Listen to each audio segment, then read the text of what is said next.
Di sela-sela kemajuan zaman, akan sangat sulit dibayangkan jika kita hidup sehari-hari tanpa menggunakan teknologi sama sekali. Sampai hari ini, penggunaan produk berteknologi sudah menjadi budaya di sana-sini.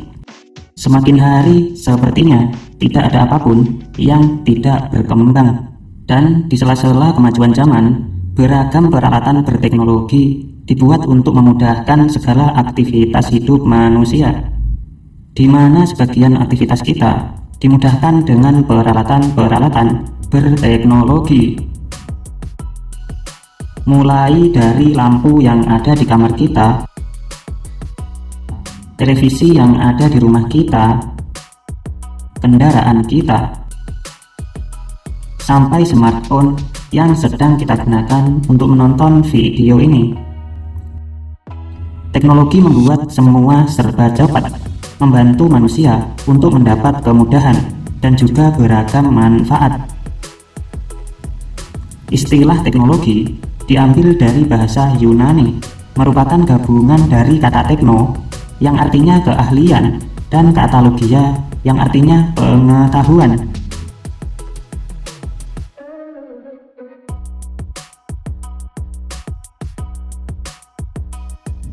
Kalau kita telusuri keberadaan teknologi di era prasejarah, maka yang kita temukan adalah teknologi dalam bentuk paling sederhana, di mana manusia yang hidup ribuan tahun yang lalu sudah menggunakan beragam teknik sederhana, seperti teknik tradisional untuk membuat kapak batu,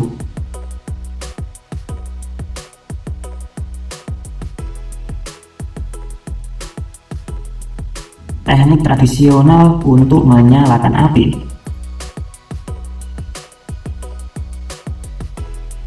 teknik tradisional untuk membuat pisau, teknik membuat tali dari serabut organik, teknik pembuatan batu bata dari tanah liat, ataupun teknik pembuatan tembikar dari tanah liat, teknik menempa logam, dan teknik-teknik sederhana lainnya. Dan tentunya teknik-teknik sederhana ini memiliki pengaruh yang cukup intens bagi kelangsungan peradaban di kala itu. Dan mungkin tanpa menguasai teknik-teknik atau keahlian-keahlian sederhana tersebut, manusia di masa itu mengalami banyak kesulitan dalam memenuhi berbagai keperluan hidupnya.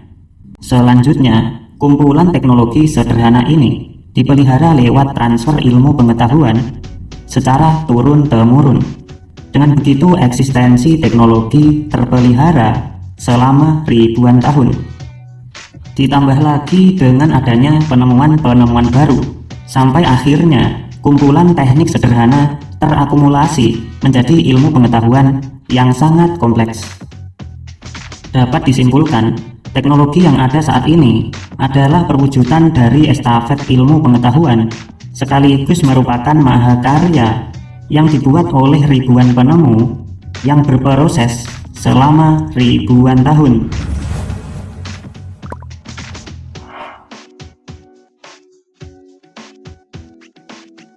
Sejak era Renaissance, perkembangan ilmu pengetahuan mengalami fase kebangkitan. Pada tahun 1450-an, seorang pandai logam sekaligus seorang penemu yang berkebangsaan Jerman, Johannes Gutenberg, telah berhasil mengembangkan mesin cetak. Sejak saat itu, penggunaan mesin cetak di Eropa mampu meniadakan kesulitan-kesulitan dalam menyebarkan berbagai macam informasi dan juga ilmu pengetahuan. Di masa lalu, sempat terjadi pergolakan yang berkaitan dengan perkembangan ilmu pengetahuan di negara Turki. Pada tahun 1700-an, Turki di bawah kepemimpinan Sultan Ahmed III, dan pada masa itu, semua buku yang ada di kota Istanbul masih ditulis secara manual. Sehingga demi mendapatkan buku-buku penting, mau tidak mau, seseorang harus menyewa jasa para penulis.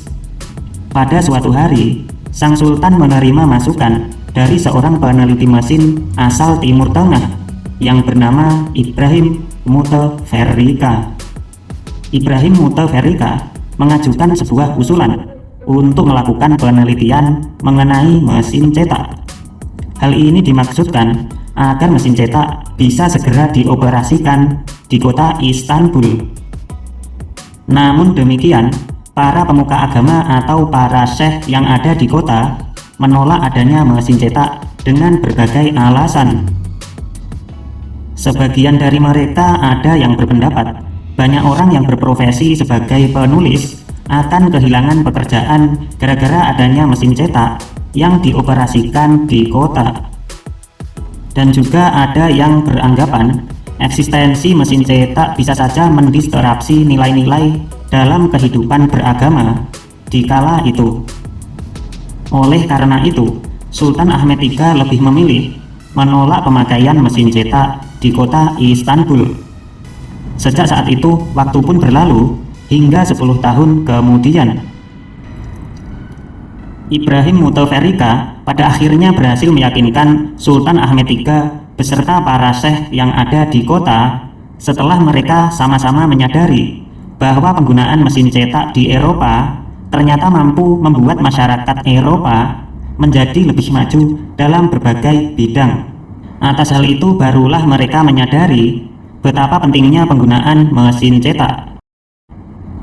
Sampai di titik ini, tak bisa dipungkiri lagi bahwasannya penggunaan mesin cetak memang memiliki nilai manfaat yang begitu besar. Dan pada akhirnya, sang sultan memulai penggunaan mesin cetak di kota Istanbul.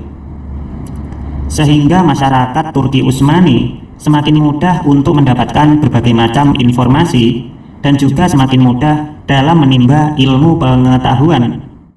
Karena di kota Istanbul sudah tersedia buku dalam jumlah banyak, harga buku pun menjadi lebih murah dari tahun-tahun sebelumnya. Alhasil, para penduduk memiliki pemikiran yang lebih kreatif dan menjadi lebih berkompeten dalam berbagai bidang. Sejak adanya mesin cetak di awal abad ke-18 Masehi, ilmu pengetahuan di dunia meningkat signifikan, yang mana pada akhirnya mampu merubah beberapa perspektif kehidupan.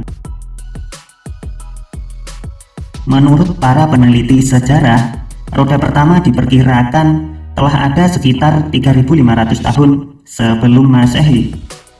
Terdapat peninggalan bersejarah dari bangsa Mesopotamia kuno yang dengan jelas menggambarkan keberadaan roda yang dijadikan komponen gerobak dorong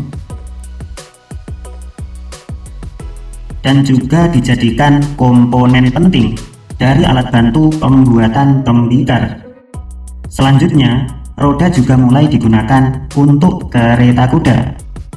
Sampai akhirnya, pada tahun 1769, Nicholas Joseph Carnot telah sukses mendemonstrasikan kendaraan roda 3 yang sudah dilengkapi dengan mesin uap.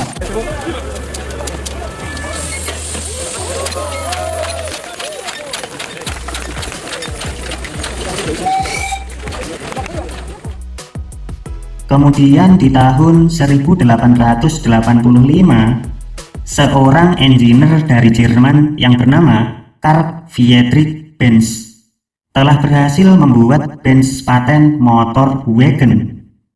Mobil inilah yang sering disebut sebagai embah buyutnya mobil-mobil merekan Mercedes-Benz. Kemudian di tahun 1927, Ford Motor Company dari Amerika berhasil memproduksi mobil Ford Model T, merupakan salah satu mobil bermerek pertama dengan harga yang cukup terjangkau bagi kalangan menengah ke bawah, khususnya bagi masyarakat Amerika itu sendiri, di mana jumlah produksi mobil Ford Model T ini kurang lebih mencapai 170.000 unit. Sampai di titik ini, kita sama-sama tahu bahwa di setiap generasi manusia terus-menerus berinovasi, kemudian akumulasi ilmu pengetahuan menjadi modal utama bagi generasi selanjutnya agar supaya mampu mengembangkan teknologi satu level lebih tinggi dari generasi sebelumnya.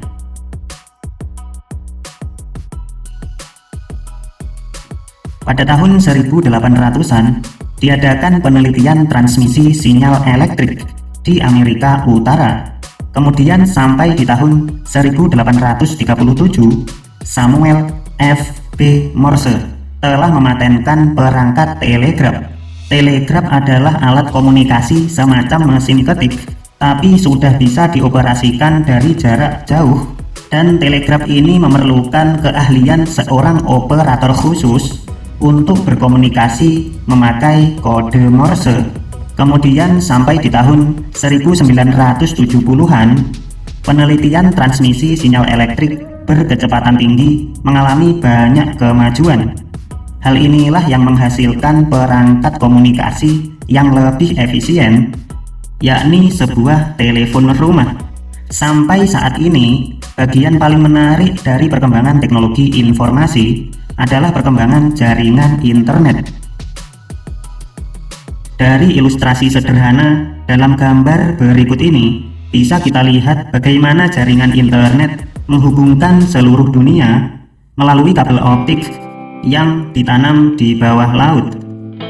Keberadaan kabel optik inilah yang menopang sistem jaringan internet berkecepatan tinggi, seperti internet yang sedang kita gunakan saat ini. Sejak era Renaissance, perkembangan teknologi 400 tahun terakhir ini telah membantu memperbaiki banyak hal, mulai dari sistem transportasi, sistem pertanian, sistem peternakan, sistem komunikasi, dan juga ekonomi. Jadi, teknologi dari awal memang dibuat untuk membantu manusia agar lebih mudah dalam memenuhi keperluan-keperluan hidupnya, sehingga eksistensi teknologi pada dasarnya harus disesuaikan dengan keperluan hidup manusia pada zamannya. Akan tetapi ironisnya, karena perkembangan teknologi menjadi terlalu cepat, terjadilah perubahan-perubahan yang membuat keadaan terasa berbalik 180 derajat. Sebuah fase kehidupan di mana sebagian besar manusia mau tidak mau akan menyesuaikan diri terhadap perubahan-perubahan yang ditimbulkan oleh teknologi buatannya sendiri. Sebuah zaman di mana jika seseorang kurang beradaptasi, bisa-bisa orang tersebut mendapati kemunduran di dalam hidupnya. Misalnya, pola hidup seseorang bisa saja menjadi terlalu konsumtif karena terpengaruh banyaknya iklan-iklan yang membombardir setiap laman media. Begitu juga keberadaan aplikasi seperti game yang ternyata bisa mendistraksi produktivitas seseorang. Karena kebanyakan dari aplikasi game yang ada saat ini memang didesain untuk menjadi sangat adiktif bagi setiap penggunanya. Jadi sampai di titik ini, kita harus lebih memahami bahwa yang namanya teknologi ternyata juga bisa menimbulkan kesulitan-kesulitan tersendiri, yang mana pada akhirnya kita dituntut untuk beradaptasi agar bisa mengaktualisasikan diri ke arah yang lebih produktif. Teknologi pada dasarnya berasal dari sifat kreatif manusia yang merupakan sebuah fitrah. Dan seperti yang seharusnya, sifat kreatif ini akan benar-benar memiliki makna jika digunakan untuk membuat segala hal menjadi lebih berfaedah dan juga membuat segala hal menjadi lebih bermanfaat. Sudah sepatutnya kita bersyukur karena berkat eksistensi teknologi di era modern ini, kita bisa mengakses banyak hal yang kita perlukan dengan lebih mudah. Akhir kata, semoga subjek pembahasan yang ada dalam video kali ini bisa menjadi nutrisi ilmu pengetahuan yang mencerdaskan. Cukup sekian dan sampai jumpa di video selanjutnya.